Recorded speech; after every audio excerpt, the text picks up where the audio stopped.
Pemirsa, dari 2,62 juta penduduk Bali yang bekerja, baru 17,51% yang berpendidikan tinggi, baik diploma maupun universitas. Sementara dunia kerja Bali saat ini lebih banyak mempekerjakan lulusan SD ke bawah.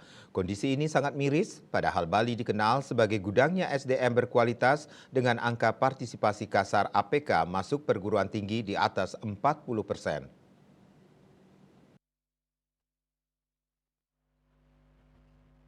Sebanyak 45 lebih guru bidang studi di SMK PGRI 4 Denpasar mengikuti.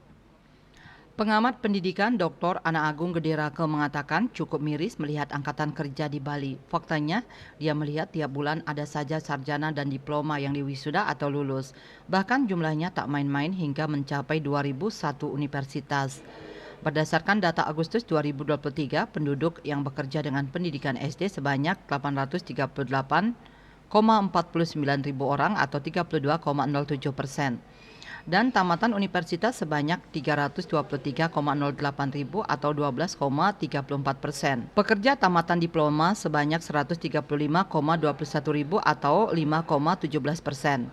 Sedangkan data Agustus 2022 dengan jumlah penduduk yang bekerja 2,61 juta orang menunjukkan 330.567 orang atau 12,68%. Pekerja merupakan lulusan universitas dan SD sebanyak 807.727 orang atau 30,98%.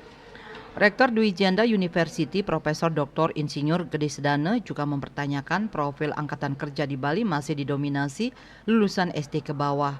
Untuk itu, kalangan pendidikan menengah dan perguruan tinggi perlu evaluasi diri mengapa Bali sulit menempatkan angkatan kerja didominasi lulusan perguruan tinggi.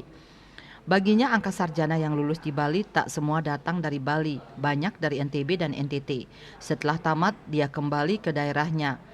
Alasan kedua, angka itu hanya tercatat di sektor formal. Bisa jadi karena lulusan sarjana banyak juga diserap sektor informal yang tidak terdata. Bahkan ada bekerja online, makanya tak bisa dijadikan bahwa lulusan perguruan tinggi angka penganggurannya tinggi. Statistisi ahli media BPS Provinsi Bali Ana Agung Gede Dirge Kardite mengatakan, pada Agustus 2023, persentase penduduk bekerja berpendidikan SD ke bawah meningkat dibandingkan periode sebelumnya. Sedangkan persentase penduduk bekerja lulusan universitas menurun dibandingkan Agustus 2022.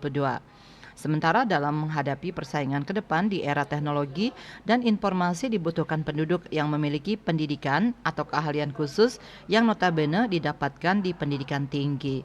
Bali Post melaporkan.